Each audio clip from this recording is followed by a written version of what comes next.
আচলতে আসাম ৰাইফলছৰ পৰা এটা ইনফৰমেশ্যন পোৱা হৈছিলে যে ল'ৰা এজন বেংগলোৰৰ পৰা ট্ৰেভেল কৰি আছে আৰু তেওঁ মানে আলফাত যোগদান কৰিব, এইটো চ'ৰ্চ ৰিপৰ্টৰ খবৰ আছিলে।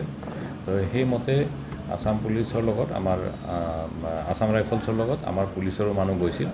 তো ৰাতিপুৱা নাইট চুপাৰ চেক কৰা হ'ল। তো চেক কৰোঁতে সেই ল'ৰাজনৰ ফটোগ্ৰাফ আগৰ পৰা পোৱা হৈছিল। তো তেনেকৈ তেওঁক পিক আপ কৰা হ'ল, পিক আপ কৰি আনি সোধ-পোছ কৰা হ'ল। সোধ-পোছ কৰোঁতে তেওঁ স্বীকাৰ কৰিছে যে হয় মানে আলফালৈ যাবৰ কাৰণেহে বেংগলোৰৰ পৰা আহিছিলে।